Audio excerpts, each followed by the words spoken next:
Tonight, we are going to talk about the subject of defenses, but from somewhat a different angle. Those of you that may have an interest in the defense organization, which is unconscious ego function, may look in the website at a program called Mini Course in Psychoanalysis and Psychodynamic Psychotherapy, particularly lectures 7 and 8 that contain a significant, extensive description of about 30 some ego defense mechanisms with examples. Part of the problem is that these definitions, which started, of course, with Freud many years ago, and many of you will remember that at the very beginning of his work he used the term repression in a not very specific way.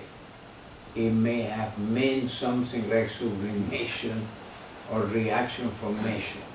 It was later on in the development of his work that repression became the type of mechanism where there is an impulse trying to get out and anticathexis stopping it from getting into consciousness or behavior. The center has had for close to 3 years a study group on aggression and violence. And by that I mean aggression between individuals, aggressions between couples, aggression between different ethnic groups, and even aggression between nations in war. Most of the defenses that have been described, which, as I said, started with Freud, but then Miss Freud, Anna Freud, wrote a book on the ego mechanism of defense, and she described in great detail several important defense mechanisms used by the ego in terms of solution of conflict. Later on, what was then called the Hunter Clinic, nowadays called the Anna Freud Center, after her death, there was a program called the Index Program that was directed by Joseph Sandler, and this program undertook indexing psychoanalytic material in a variety of different ways, and that included a description of a large number of mechanisms of defense that could be identifying the material of the patient that they were trying to index, the material that came out in their analysis. But much of that work related to the libidinal development of the human being. And consequently, many of these defenses are related to the sexual drive more than anything else. The emphasis, as I just mentioned, in the next few lectures here will be on defenses against aggression. That's not an easy problem to deal with because the definition of aggression is extraordinarily difficult,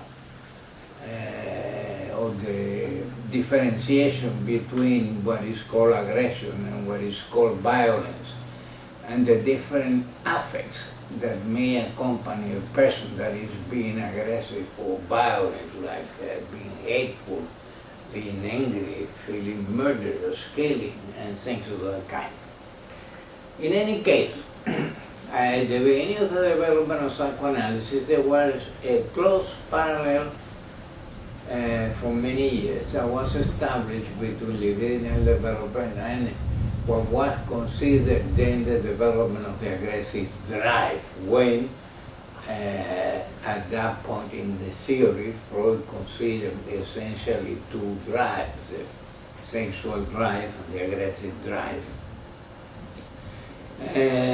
And that parallel has maintained itself to this day. And there are some reasons for the parallel, though it can be a complete, satisfactory way of looking at the problem, as I will try to make clear in a moment.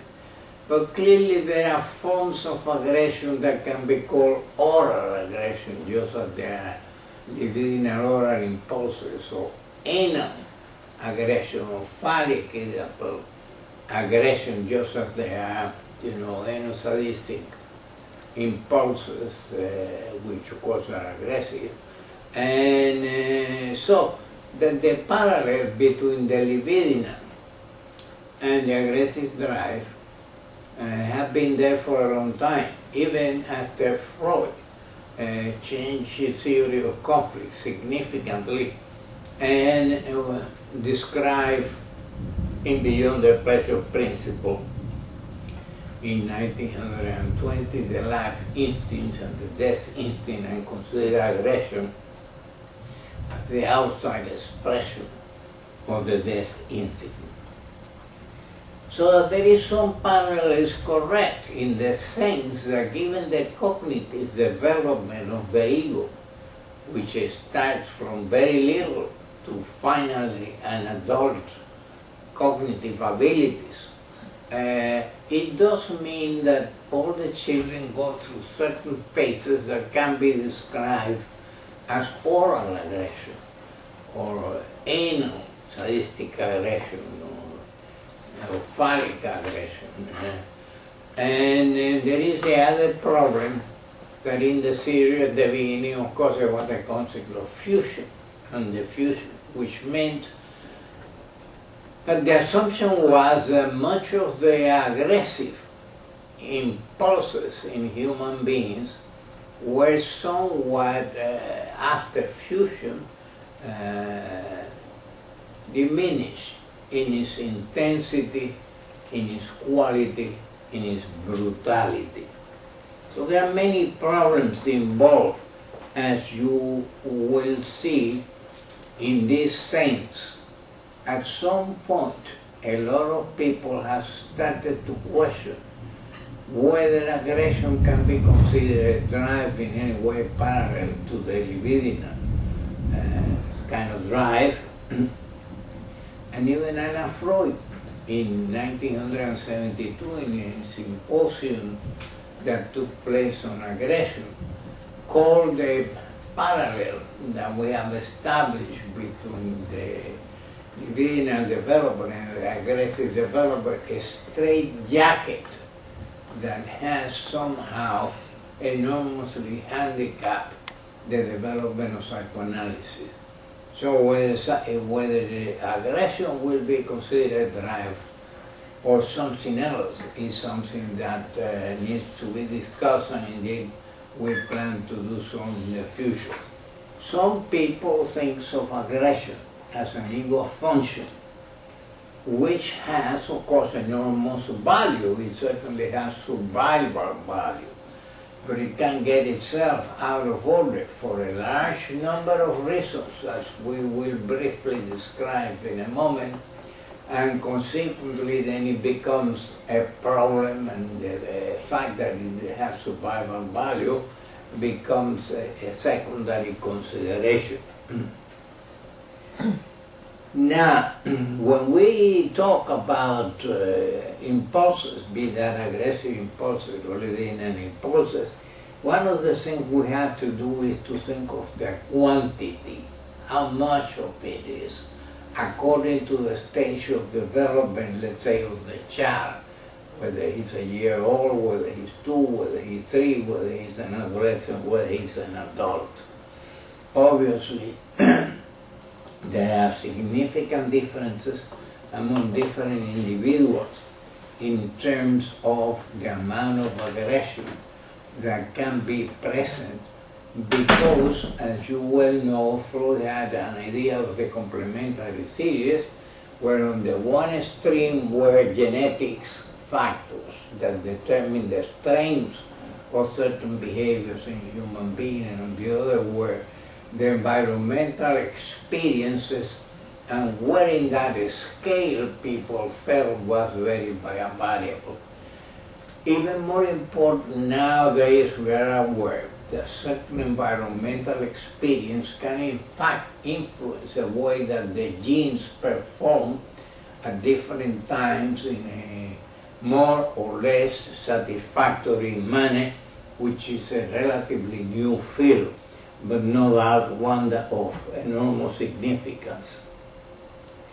Now you need to take into account that early on, when a baby is born, he has practically no cognitive development, and even as he grows older and his cognitive development increases, that takes a certain amount of time to reach the level where he has a clear understanding of what the consequences of his behavior may be.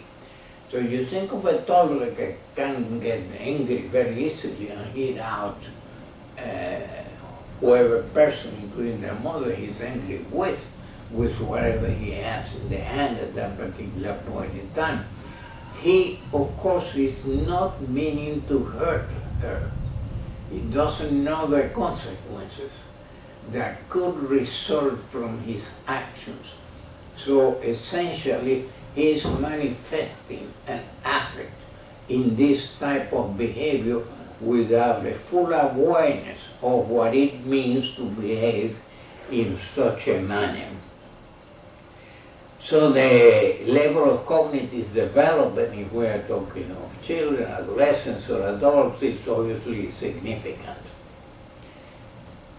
Now, the other thing we have to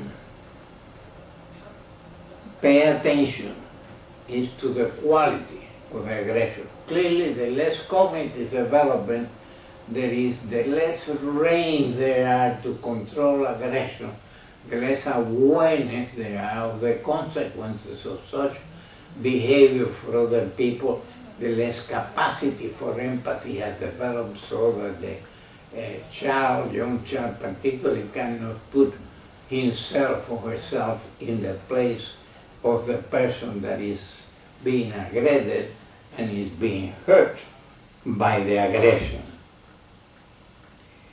So, in another occasions, aggression is simply a primary phenomenon. It's a reaction of human beings of which we are capable, whichever way you want to think of it, whether of tendency, drive tendency, or whether you think of it as an ego function that is useful, as I mentioned, and sometimes, and that can get itself out of order. And that will be the primary phenomena. Sometimes aggression is a reaction to an internal stimuli or an internal situation, such like fear. And that's why they say never corner an animal or your enemy, because he can become extraordinarily aggressive and dangerous at that particular point. Now, so it is clear that sometimes aggression is a defense against an enormous internal fear or some sort of another. Now, another thing that needs to be paid attention to when you are thinking about aggression is what it is directed to. Is it directed to the self or to the object world? And if to the object world, to what in the object world? Animals, people, objects, or a combination thereof.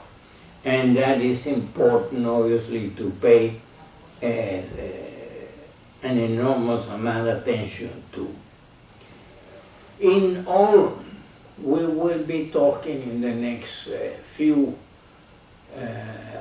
lectures, particularly the next two, we will be talking about 35 types of defenses that are reasonably well known in terms of libidinal development, only that we will try to apply them to the situation that occurs where people become violent or aggressive, and whether these defenses are operative or not. You know, the only one most popular and better known is the one called the turning of aggression against the self. All the others have more of a tendency to apply, as I said a moment ago, to the libidinal development of human beings. Now, when you talk about these 35 defenses, these are specific units. Each one has a name, each one has a definition, each one is distinguished and different from the other 34. But we don't use one defense. Most of us use several combinations of various defenses. And defenses are not all at the same level. Some are primitive and appear very early on in life. Some can only appear much later on in life because it requires a much larger level of cognitive development, understanding of the world and one's behavior, let's say like sublimation,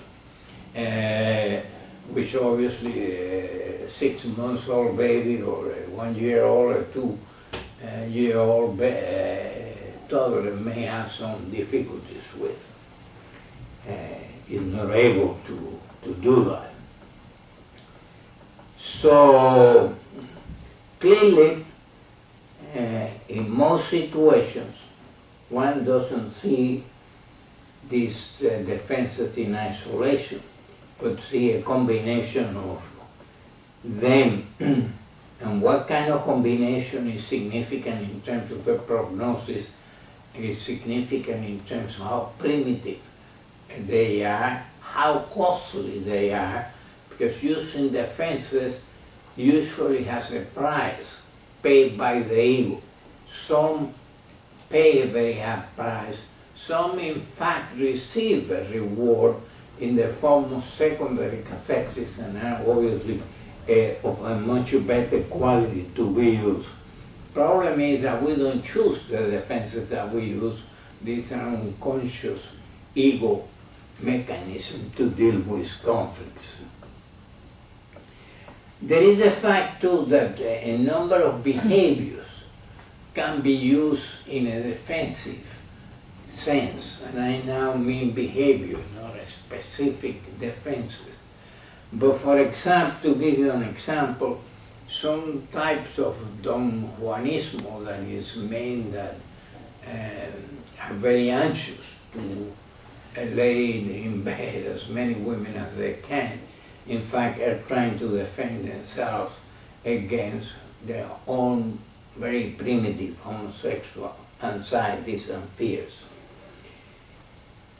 So it is important then to take into account whether the defenses that you see are age adequate for whether the person is developmentally or too primitive, and how many of them. Obviously, the more primitive they are, the more damage they cause to ego function. It is important too to notice how many defenses are working at one time. The situation where a large number of defenses is present at the same time generally implies that the ego is having enormous difficulties coping with the conflicts that it has, or that the ego structure is somewhat not as efficient as it should and could be in many cases. So let me tell you now in general a definition of what, general definition of what a defense is, and essentially, to put it in very simple terms, is an activity, function, or mechanism to avoid conflicts. And this activity, function, or mechanism is usually the product of the unconscious ego activity. Now, if we go to the looking at aggression and defenses, one of the big problems that we have is how to define aggression or violence. Is it a drive? Is it an ego function, as some people will think?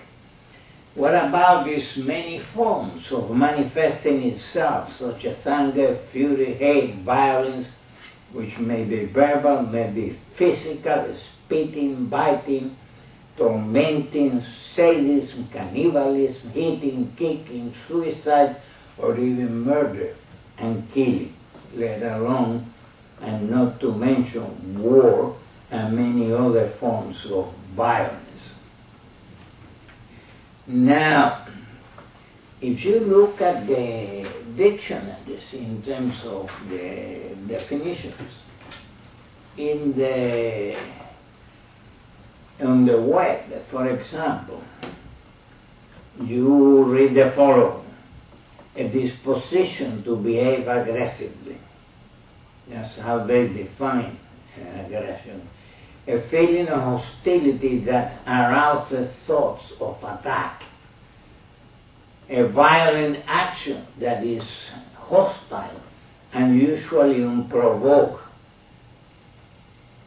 The act of initiating hostilities, for example, between nations, or deliberately forms of behavior that are unfriendly.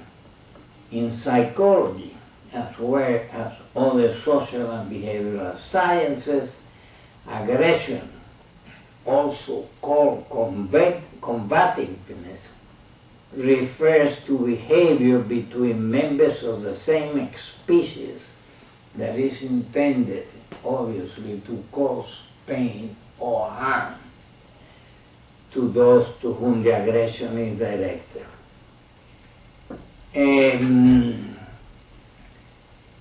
Another way of looking at it is that the word of aggression is a military conflict waged without the justification of self-defense.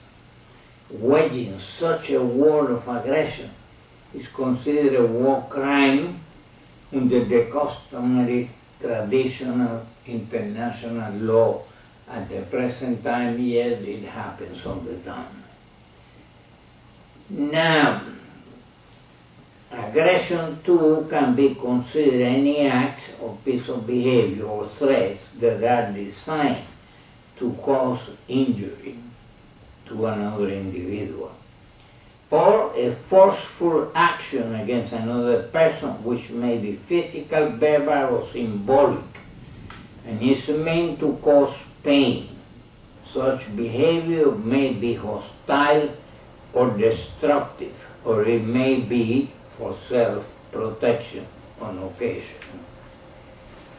So as you see, there is a large variety of different definitions, and partly depending on what type of aggression you are referring to. That is, aggression between individuals or aggression between groups or even war. Now, another definition that you will find on the webpage is the following. It says aggressive behavior is reactionary and impulsive behavior that often results in breaking household rules or the law. Aggressive behavior is violent and is generally unpredictable, or frequently is unpredictable. And now, if we move on, I already mentioned Anna-Freud's satisfaction at that symposium with the state of aggression, and how she was very critical that it simply was reformulations of ways that were thought of in the past, that, as I just said a moment ago, had in fact in her view become a straitjacket to the development of any more fresh and consistent and productive ideas in relation to aggression and violence and war, and in relation in generally to psychoanalysis.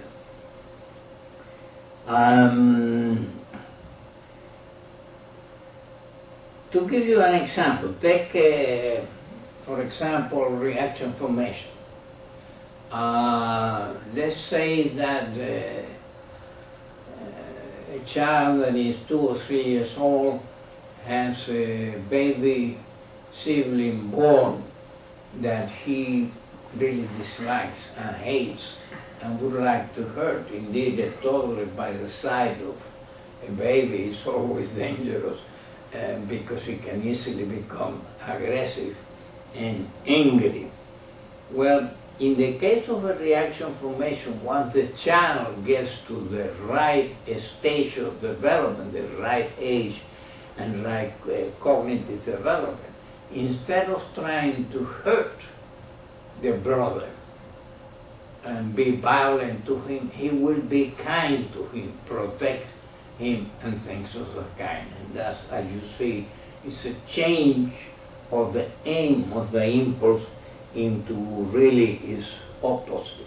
Or you just think of something like sublimation, and think somebody who is extraordinarily violent and likes to get into fights and so on, and goes into boxing, which is a sport where he can get well rewarded, is acceptable, because there are certain rules that make it a little less damaging, though it's still quite a violent type of sport. Now,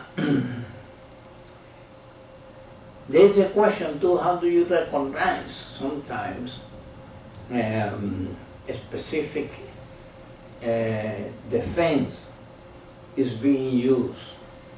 And I gave you a couple of examples, but think of repression. In that case, what you see is the aggressive impulses are repressed, are unacceptable to the ego, and an anti-cathexis is produced against them.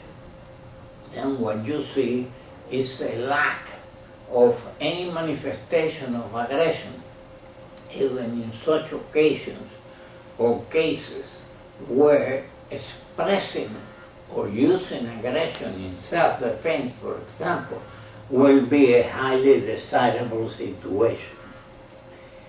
Now, the other thing to take into account is the age or stage at which the defenses appear, which I mentioned briefly. The relation to ego development, that is, the cognitive abilities of the ego, the phase of development in which the child is, the strength of that particular ego, possible imbalances between the strength of the drive and the ego strength, which occasionally takes place for a variety of reasons, when there is a defective ego for whatever cause, say mental retardation or whatnot. And so there is a question of the ability of the ego, because of its strength, to rein these impulses, as well as to understand the consequences of such behaviors. And there is as well the development on the degree of development has been reached in terms of the conscience, that is the superego. All of that will be playing roles, as you will imagine. Now, the relation to the superego is particularly important in superego development because the parents play a very significant role, but so does the culture, religion, the social class, the social group, and so on. So the quality of the superego is not automatically uniform, but it's dependent on a large number of factors, and the superego is one of the mental structures that will force the ego to produce defense against certain type of conflicts.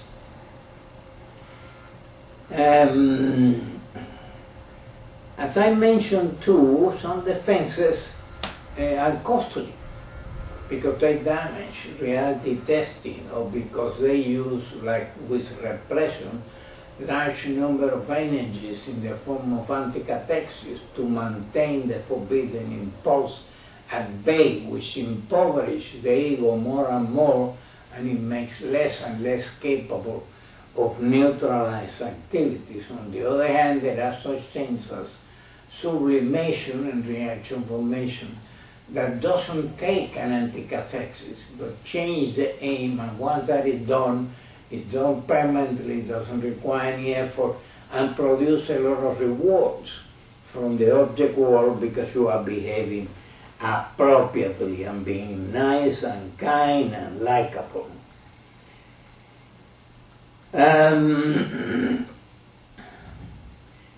Now, many of these defenses, as I told you, may be costly in the sense that they are very damaging in terms of ego functions.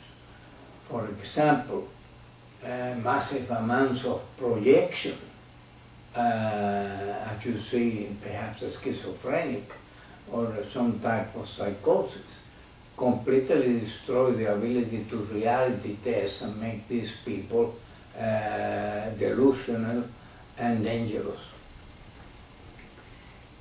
Now,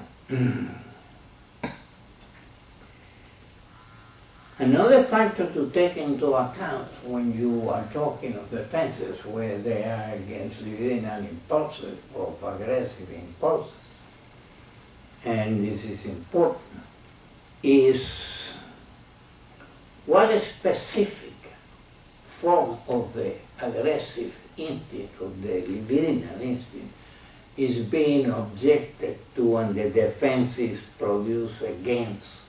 And for certain type of such impulses, there are specific defenses that tend to be produced more or less automatically if the child is at the right age to do that, or is an adult.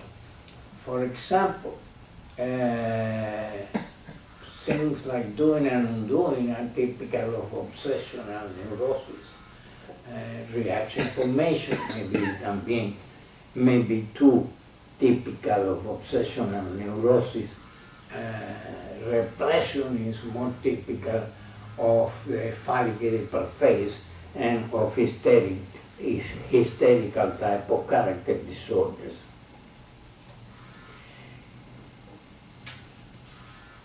So there is a relation to the specific impulses. Sometimes certain defenses are used for them, or affects. Obviously, the libidinal phase of development is important, the degree of ego development is important, the degree of superego development is important.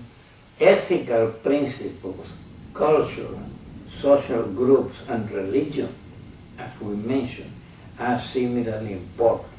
The role of culture is particularly important because sometimes the standard of the culture are such that are in sharp contrast with the standard of another culture, and that can only lead to conflicts of which we have nowadays innumerable examples.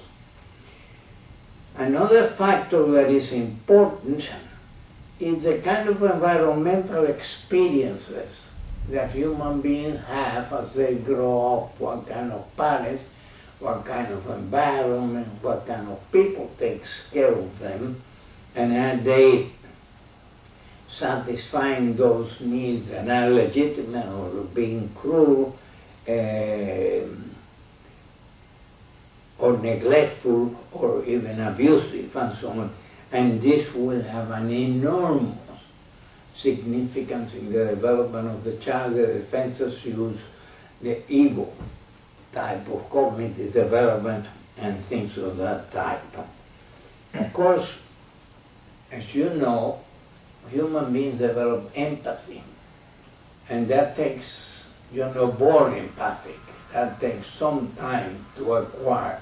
And when you acquire, partly depends on who you are, the strengths of your impulses, and your relatives, particularly perhaps your mother and her attitude to other people that are in pain, and her ability to put herself or himself, in the case of the father, in the place of the sufferer.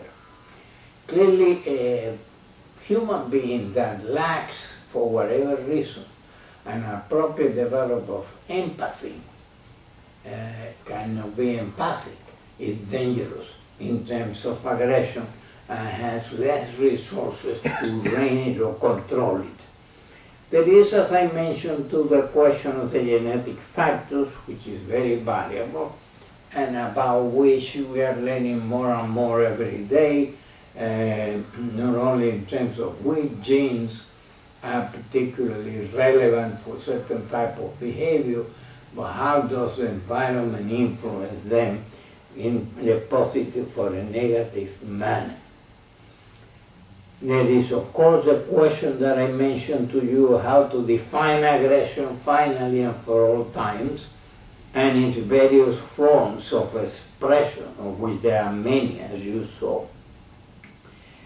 And there is a question of resolving whether the parallel between libido and aggression is legitimate, or, as other things, aggression is more on the lines of an ego function with enormous potential for conflict, at the same time that is useful at times for survival reasons for the species and even for the individual.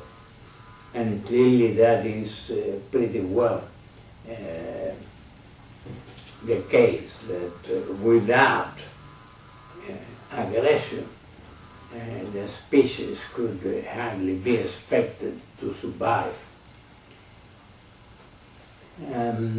So in the next two lectures that we have planned, we will discuss in each one of them about 17 or 18 defenses in terms of the aggressive drive, and give examples to try and clarify this. There are, of course, many views and theories about what aggression is, depending on whether you are a psychoanalyst, a psychiatrist, a sociologist, a psychologist, an anthropologist, a political scientist, and so on. And all of them look at the problem from a certain angle, and we need something that is more encompassing and we don't have available at the present time. And given the consequences of such events as war between nations, sometimes between several nations on each side, and the amount of life, destruction, the billions of dollars that is caused, the number of people that die, the enormous amount of suffering that it causes, it only stands to reason that there have to be better ways of dealing with this tendency that human beings particularly have. Animals don't go to war and are not generally as cruel as human beings are. That has a lot to do with the fact that we have a different brain, we're intelligent, and we can produce weapons of mass destruction, and there is a whole question that even a large number of atomic explosions may end life as we know it on the Earth. And some people talk about a cobalt atomic bomb that they believe that one or two explosions of that type will put end to the human race and most animals in the world. And finally, I want to read to you a number of